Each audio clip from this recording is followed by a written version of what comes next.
नमस्कार दोस्तों, quality hub India के इस प्रोग्राम में मैं आर्यन विश्वकर्मा आप लोग का बहुत बहुत स्वागत करता हूं। दोस्तों, सिविल इंजीनियरिंग फील्ड का काफ़ी इम्पॉर्टेंट सब्जेक्ट है और काफ़ी सारे लोगों के मन में उत्सुकता रहती है। इनफैक्ट जो यंग जनरेशन है, जो स्कूल में पढ़ाई कर रही हैं और जो इंजीनियरिंग करना चाह रहे हैं, कॉलेज में जाना चाह रहे हैं, तो बहुत सारे फील्ड रहते हैं। अगर इंजीनियरिंग की बात करें, वैसे तो कैरियर ऑप्शन में बहुत सारे ऑप्शंस हैं, इंजीनियरिंग के अलावा भी बहुत सारे ऑप्शंस हैं। अगर इंजीनियरिंग की ही बात कर लें तो इसमें भी बहुत सारे ऑप्शंस हैं। तो उसमें से एक इम्पॉर्टेंट फील्ड है सिविल इंजीनियरिंग का। तो काफ़ी सारे लोगों के मन में रहता है कि आखिर ये सिविल इंजीनियरिंग है क्या, इसमें क्या एक्टिविटी किया जाता है और ये बाकी इंजीनियरिंग फील्ड से डिफरेंट कैसे हैं। तो इसी के बारे में हम इस प्रोग्राम में डिटेल में जानेंगे। तो पहले बात करते हैं सिविल इंजीनियरिंग होता क्या है। तो दोस्तों, सिविल इंजीनियरिंग को अगर हम लोग बात करें तो इसमें ब्रॉडली 3 चीज़ें आ जाएंगी। एक हो जाएगा डिज़ाइन, दूसरा हो जाएगा कंस्ट्रक्शन, तीसरा हो जाएगा मेंटेनेंस। यानी कि ब्रॉडली अगर हम लोग बात करें इसमें एक्टिविटीज़ की तो हम 3 भागों में इसको डिवाइड कर सकते हैं। आप डिज़ाइन करने की जब बात करते हो तो क्या डिज़ाइन करना, बहुत सारी चीज़ों का हम इसमें डिज़ाइन कर सकते हैं। तरह तरह की चीज़ों का हम करते हैं सिविल इंजीनियरिंग में। फॉर एग्जाम्पल, ब्रिजेस बनती है, रोड बनता है, डैम बनती है, बिल्डिंग्स बनता है, ऑफिस बनती हैं, बहुत सारे इंफ्रास्ट्रक्चर के प्रोजेक्ट्स रहते हैं, है ना। तो उनका डिज़ाइन तो बनाया जाता है, यानी कंस्ट्रक्शन करने से पहले आप उसका डिज़ाइन बनाएंगे। आप डिज़ाइन बनाने के बाद में फिर कंस्ट्रक्शन किया जाएगा। कंस्ट्रक्शन में बहुत सारी चीज़ें रहती हैं जिसमें कि सिविल इंजीनियरिंग रहता है। मटेरियल क्या सिलेक्ट करेंगे, कैसे बनाया जाएगा, क्या उसका शेप साइज रहेगा, वगैरह वगैरह। क्या सारी चीज़ें बनने के बाद में एज इट इज़ रहती है या उसमें मेंटेनेंस की भी जरूरत पड़ती है। तो मेंटेनेंस का भी क्रिटिकल रोल वहाँ पर आ जाता है। तो ये सारे जो इंफ्रास्ट्रक्चर से रिलेवेंट जो चीज़ें हैं, कंस्ट्रक्शन से रिलेवेंट जो चीज़ें हैं, तो उसमें इन सारे एस्पेक्ट को सिविल इंजीनियर्स मैनेज करते हैं। उसमें बहुत सारे अलग अलग कैटेगरीज होते हैं, इनको हम आगे में एक्सप्लोर करेंगे। तो आज की अगर मॉडर्न सोसाइटी की अगर बात करें, अगर आप देखेंगे जैसे कि इवोल्यूशन वगैरह हुए हैं, करंट सिनारियो में अगर देखेंगे तो अर्बनाइजेशन काफ़ी होता जा रहा है और काफ़ी सारे कंट्रीज इंफ्रास्ट्रक्चर डेवलपमेंट में बहुत फोकस कर रही हैं। गवर्नमेंट ऑफ इंडिया भी बहुत सारे प्रोजेक्ट्स लेके नए नए आ रही है। तो बहुत सारे प्रोजेक्ट सरकार की तरफ से और बहुत सारे प्राइवेट ऑर्गेनाइजेशन की तरफ से भी किए जा रहे हैं, जहां पर सिविल इंजीनियर्स की बहुत डिमांड रहती है। और जो एक्टिविटी हम अभी डिस्कशन करने वाले हैं उनके बारे में अगर आप जानेंगे तो आपको एज ए प्रोफेशनल अपने कैरियर को आगे बढ़ाने में और हेल्प मिलेगी। और अगर आप सिविल इंजीनियरिंग की फील्ड में जाना चाहते हैं, पढ़ाई करना चाहते हैं, तो भी आपको पता होना चाहिए कि इसमें क्या क्या अपॉर्चुनिटीज़ हैं। तो आइए जरा एक्सप्लोर करते हैं क्या क्या कैटेगरीज बनते हैं हमारे सिविल इंजीनियरिंग में, यानी क्या क्या करते हैं एक्चुअली ये। तो पहला जो हो गया दोस्तों, वो हो गया स्ट्रक्चरल इंजीनियर्स, यानी कि स्ट्रक्चरल इंजीनियरिंग, जिसमें कि स्ट्रक्चरल इंजीनियर जो रहते हैं वो क्या काम करेंगे। तो दोस्तों, जो स्ट्रक्चर बनाए जाते हैं, आपने कोई बिल्डिंग देखा है, कोई डैम देखा है, कोई टावर देखा है, कोई ब्रिज देखा है, कोई भी इंफ्रास्ट्रक्चर के प्रोजेक्ट देखा है, स्कूल कॉलेज कुछ भी देखा होगा आपने, तो वहां पर कुछ ना कुछ डिजाइन बनाया जाता है, स्ट्रक्चर बनाया जाता है। क्योंकि पहले हम लोग क्या करते हैं, किसी चीज को देखते हैं तो पहले उसका हम लोग डिजाइन देखते हैं। तो पहले डिजाइन में वाव की फीलिंग तो आनी चाहिए, है ना। तो पहले डिजाइन सही होनी चाहिए। अभी कौन करेगा, इसके लिए स्ट्रक्चरल इंजीनियर्स होते हैं, यानी कि डिजाइन कैसे बनेगा। फॉर एग्जाम्पल, अगर बुर्ज खलीफा बनाया गया है तो आपको क्या लगता है इतना बनाना आसान है। बहुत सारे स्ट्रक्चरल इंजीनियर्स ने मिलकर उसको डिजाइन किया है, किस जगह पर रहेगा, कितनी ऊंचाई पर जाएगा, कैसे हवा चलती है, कितना टेम्परेचर रहता है, दिन का टेम्परेचर रात का टेम्परेचर में कितना डिफरेंस रहेगा, किस किस चीज़ों के लिए इसका इस्तेमाल किया जाएगा, क्या इसमें रेसिडेंशियल चीज़ें रहेंगी, कमर्शियल प्रॉपर्टी रहेंगी, वगैरह वगैरह। बहुत सारी चीज़ों को ध्यान में रखना पड़ता है किसी भी स्ट्रक्चर को डिज़ाइन करने के लिए। तो स्ट्रक्चरल इंजीनियर रहते हैं, इन सब चीज़ों का ख्याल रखते हैं, जिसमें कि उनका ध्यान रहता है कैसे ये जो बिल्डिंग या स्ट्रक्चर बनेंगे ये सेफ रहेंगे, ड्यूरेबल रहेंगे, यानी कि खराब ना हो, टूटे नहीं। ऐसा तो नहीं होना चाहिए कि आपने 10-15 अरब रुपया खर्चा कर दिया बड़ा स्ट्रक्चर बनाने में, बिल्डिंग बनाने में, और वो 2 साल के बाद में टूट गया, थोड़ी सी आंधी तूफान चली और वो बिल्डिंग ही ढह गया या डैम टूट गया, वगैरह वगैरह, है ना। तो क्या वो ड्यूरेबल है, क्या वो 20 साल 50 साल 100 साल 200 साल तक चलेगा। अगर आप देखेंगे तो बहुत सारे हमारी पुराने इमारतें, डैम्स, ब्रिजेस वगैरह जो हैं 100 साल 150 साल 200 साल पुरानी हैं और अभी भी टिकी हुई है और बहुत मजबूती से अपना काम कर रही है। तो किसने उसको डिजाइन किया है, स्ट्रक्चरल इंजीनियर्स ने डिजाइन किया हुआ है। तो स्ट्रक्चरल इंजीनियर जो रहते हैं इन सब चीज़ों का ध्यान देते हैं कि क्या लोड रहेगा, क्या उसका इस्तेमाल होना है, कैसी इन्वायरमेंट रहेगी, है ना। क्या ये फॉर एग्जांपल गल्फ में बन रहा है, वहाँ पर गर्मी है बहुत, या ऐसे जगहों में बन रहा है जहाँ पर ठंडी बहुत है, दिन और रात का टेम्परेचर कितना डिफरेंस होता है, कैसी हवाएं चलती हैं, वगैरह वगैरह। तो बहुत सारे फैक्टर्स, इन्वायरमेंटल फैक्टर को ध्यान में रखते हुए इसको बनाया जाता है। अब जो दूसरा कैटेगरी बन गया, यह है ट्रांसपोर्टेशन इंजीनियरिंग। तो दोस्तों, ट्रांसपोर्टेशन करने के लिए अब कोई भी अर्थव्यवस्था या अगर बात करें इकोनॉमी, तो बिना ट्रांसपोर्टेशन तो चलेगी नहीं। जितने भी ग्रोइंग इकोनॉमीज़ हैं, कोई भी कंट्री ले लीजिए, इंडिया ले लीजिए, चाइना ले लीजिए, जापान ले लीजिए, खैर हम फिलहाल में इंडिया की बात कर लेते हैं। तो इंडिया की इकोनॉमी काफ़ी अच्छी ग्रो कर रही है। वर्ल्ड में सबसे ज़्यादा जीडीपी इंडिया का फिलहाल में चल रहा है। तो अगर इंडिया की बात करें तो ये ग्रोथ करने के लिए हमको इंफ्रास्ट्रक्चर डेवलपमेंट करना बहुत ज़रूरी है, जिसमें कि ट्रांसपोर्टेशन बहुत ज़रूरी है।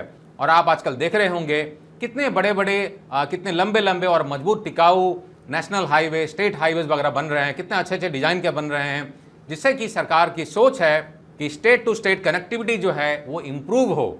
और अलग अलग एरिया की कनेक्टिविटी बढ़ने से क्या होता है, ट्रांसपोर्टेशन ईजी रहेगा, फास्ट होगा। उससे क्या होता है, अर्थव्यवस्था को गति मिलेगी। तो जब ऑर्गेनाइजेशंस को अपने काम करने में आसानी होगी, ट्रांसपोर्टेशन इजी रहेगा, कन्वीनियंट रहेगा, कॉस्ट ऑफ ट्रांसपोर्टेशन अगर कम होता है तो क्या होता है, अर्थव्यवस्था को बूस्ट मिलता है। तो ये सारे जो ट्रांसपोर्टेशन के जो चीज़ें रहती हैं, कैसी ब्रिजेस बनेंगी, रेलवे सिस्टम कैसा रहेगा, एयरपोर्ट कैसा रहेगा, कहाँ से कैसे कनेक्टिविटी रहेगी, रोड किधर से जाएगी, कितनी चौड़ी रहेगी, कितने लेन रहेंगे, शहर के बीच से लेके जाना है, बाहर से लेके जाना है, कहाँ से घुमा के लेके जाना है, वगैरह वगैरह। इसमें बहुत सारी चीज़ें एज एन इनपुट लिया जाता है, जिसमें कि ट्रैफिक फ्लो, सेफ्टी, एफिशिएंसी, इन सब चीज़ों को भी ध्यान में रखा जाता है। तो ये सब चीज़ कौन करता है, ट्रांसपोर्टेशन इंजीनियरिंग। नेक्स्ट कैटेगरी हो गया वाटर रिसोर्स इंजीनियरिंग। तो दोस्तों, वाटर रिसोर्स भी बहुत ही इंपॉर्टेंट है।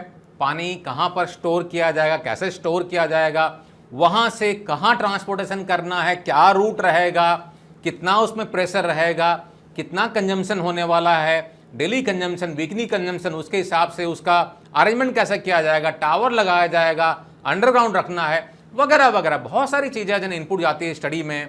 इसमें इसके अलावा और भी इंपॉर्टेंट चीज़ें रहती है, जैसे कि वेस्ट वाटर ट्रीटमेंट। अगर जो फैक्ट्रीज वगैरह ले लेते हैं या बहुत सारे रेसिडेंशियल कॉम्प्लेक्सेस में जो वेस्ट वाटर निकलते हैं, उसका ट्रीटमेंट कैसे किया जाएगा, कहाँ पर उसको रीयूज किया जाएगा।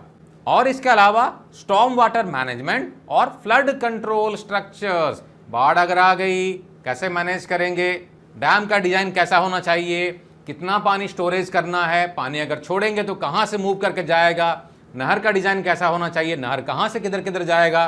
तो ये सारा चीज़ जो होता है ये वाटर रिसोर्स इंजीनियरिंग के अंडर में आता है। और इसी में एक इंपॉर्टेंट चीज़ आ गया, एनवायरमेंटल इंजीनियरिंग। तो दोस्तों, वातावरण को सुरक्षित रखना भी ये हमारी जिम्मेदारी बनती है।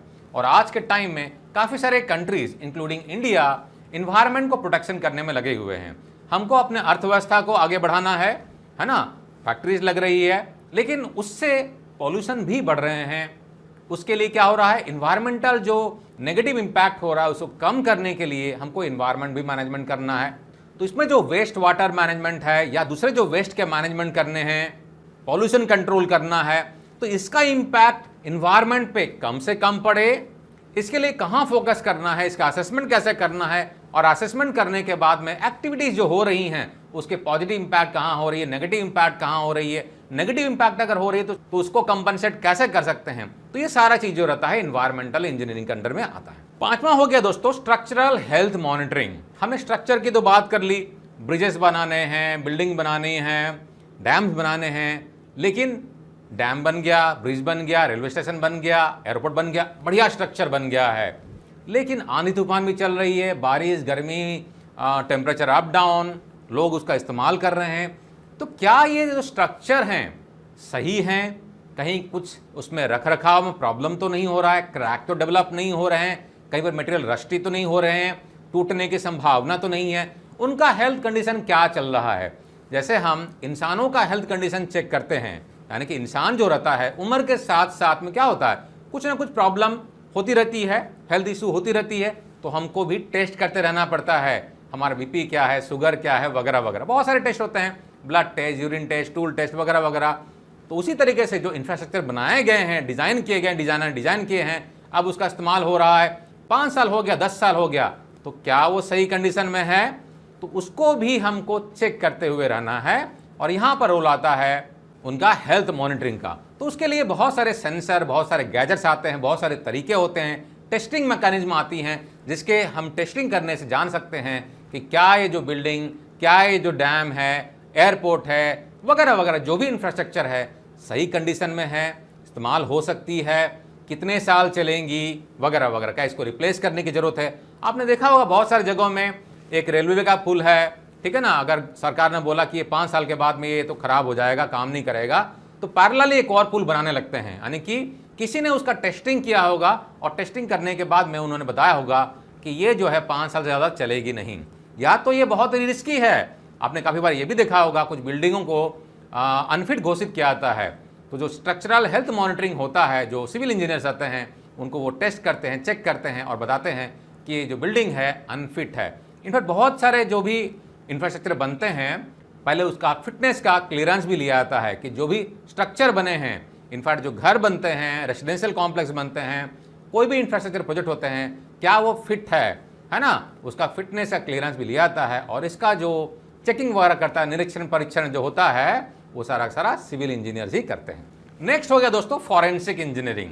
हमने फॉरेंसिक के बारे में काफ़ी सुना होगा, मूवीज़ वगैरह में भी देखा होगा, यहाँ मर्डर हो गया, वहाँ मर्डर हो गया, है ना, और फॉरेंसिक डिपार्टमेंट जाती हैं, बहुत सारे जो एक्सपर्ट लोग आते हैं और साइंटिस्ट लोग आके अपना एनालिसिस करते हैं, देखो यहाँ पर मर्डर हुआ है, इतने बजे मर्डर हुआ होगा, इस चाकू से मारा होगा, वगैरह वगैरह।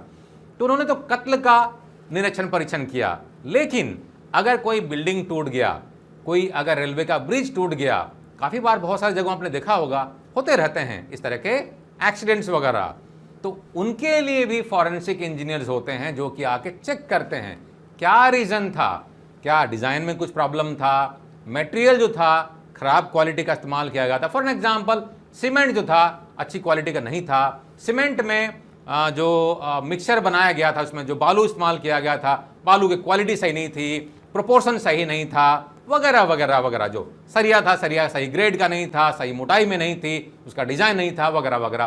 तो ये सारा जो स्टडी होता है वो कौन करता है, फॉरेंसिक इंजीनियर्स करते हैं। और काफ़ी बार बहुत सारी चीज़ों का लीगल इशू भी बनता है, काफ़ी सारी चीज़ों के क्या होते हैं, इंश्योरेंस वगैरह भी करवाए रहते हैं, तो इंश्योरेंस एजेंसी जो रहती हैं वो सिविल इंजीनियर्स के जो फॉरेंसिक इंजीनियर्स रहते हैं उनका हेल्प लेते हैं और वो पता लगाते हैं कि ये जो बिल्डिंग टूटा है या जो भी इंफ्रास्ट्रक्चर में प्रॉब्लम हुई है उसका रीज़न क्या था, ताकि उनको इंश्योरेंस को जो क्लेम रहता है उसका डिसबर्समेंट करने में या डिसीजन लेने में उनको हेल्प मिले। साथ ही साथ बहुत बार क्या होता है, सिर्फ उन काम प्रॉब्लम को आइडेंटिफाई करना नहीं, सॉल्यूशन प्रोवाइड करना भी होता है। फॉर एग्जांपल अगर कहीं पर आपने किसी फॉरेंसिक के इंजीनियर को बुलाया और उन्होंने चेक किया, कुछ प्रॉब्लम बताया, तो साथ ही साथ वो सॉल्यूशन भी बताते हैं कि अगर आप इसके जगह में अगर ये करें तो बेटर होगा, तो मे बी नेक्स्ट प्रोजेक्ट में उसको एज एन इनपुट लिया जा सकता है।